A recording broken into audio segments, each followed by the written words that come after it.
To jama'a, assalamu alaikum. To jama'a, tous les jours si on se réveille, un nouveau dossier à taper. Kowa ya ji shugaban ƙasar Mali wato Assimi Goïta jiya ya tada bataliya ta hukumar ƙasar shi a cikin ƙasar Mali. Kamfani zuwa kamfani, ma'aikata zuwa ma'aikata, atele zuwa atele, manya-manyan gidaje inda aka san Faransawa suke a nan a zamne. Haka yasa aka tattaro mai su kamar ɗiyan ɓeraye ya tara su a wuri guda rankatakaf. Kowane mutum sai a zo a ce to kai aikin me kake yi a ƙasar nan bayan mun san cewa mun maku kora, zama mi kuke da ka zo kana zamne mun baka hujjar ka zamna, wato ina takardarka ta zaman ɗan ƙasa ba mu magani. Haka suka dinga hiddo fasfunan su suna badawa, fasfuna gaya ba biza. Saboda mutanen nan wato sun mana reni na hita shakku. Haka Faransa wannan suke shigowa a cikin ƙasashenmu, a cikin ƙasashenmu wato da fasfuna ko biza babu saboda wulaƙanci.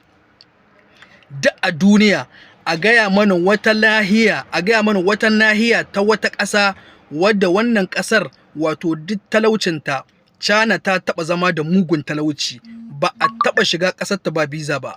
India sun taɓa zama da mugun talauci, ba a taɓa ji ba cewa wato an shiga ƙasarsu ba biza ba.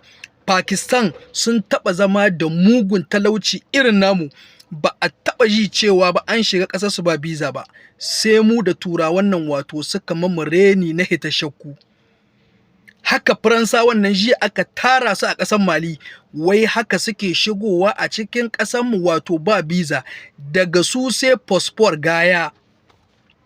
Wato wa'annan mutanen saboda sun rena mu, daga ƙasar Faransa idan suka tashi shigowa a da haka suke shigo mamu wato da fosfor wanda ake ce ma wato fosfor wato domestic.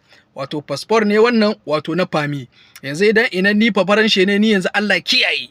Idan ina aiki wato idan na tashi zuwa ƙasar Nijar ko na tashi zuwa ƙasar Mali, sai in nemi wasu ƴan uwa ko sai in nemi wasu mutane na ƙarya sai in ce ƴan uwana ne, sai in kwaso adadin da nake so kawai sai in shigo da su haka nan kawai ƙofa buɗe, saboda kawai ina ba faranshe na fi kowa daraja. Haka mutanen nan suka zo suka yi tama mutane wannan wulakancin. Wannan bai ishe su ba, sai suka koma suka hiddo wato wata biza wadda ake ce ma biza ko guluwa, haka ake ce mata da horon shi. Wannan bizai idan kuka tashi zowa ƙasar Afirka, haka za ku ebo tawagarku, wato sai kun zo filin jirgi na ƙasanmu, to sai a dinga kilga ku yanda kasan za ku shiga hilin ƙwallo, wato yanzu za a buga muku biza sai ku shiga ciki. Haka suka dinga mana wannan wulakancin. Ba a san me ya kawo ka ba, aikin mi kake ba a sani ba, haka za ku zowa, haka za su zowa su ci karansu ba babbaka. Yanzu da Allah ya tashi wulakanta su, ya tashi tona masu asiri.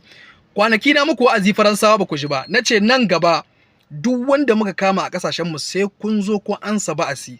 Aiki me kuke yi, me ya kawo ku, dole sai kun zo kun yi bayani. Nace in ba haka ba za mu dinga kama ku kamar ɗiyan fari, wato muna mai da ku ƙasar ku. Ba ku ji wa'azina ba.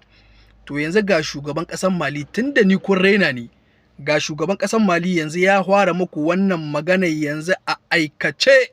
Yanzu gashi yanzu ya hito ya wulakanta ku, har shine ba ku san a fito da wannan wato wannan tonan sililin da muku, wato kuke ta kakau bai dace a ce a muku wannan wulakancin ba. Kun ce wannan humiliation ne wato total ƙasar Mali ta muku, abin bai kai haka tsakanin ku da su ba.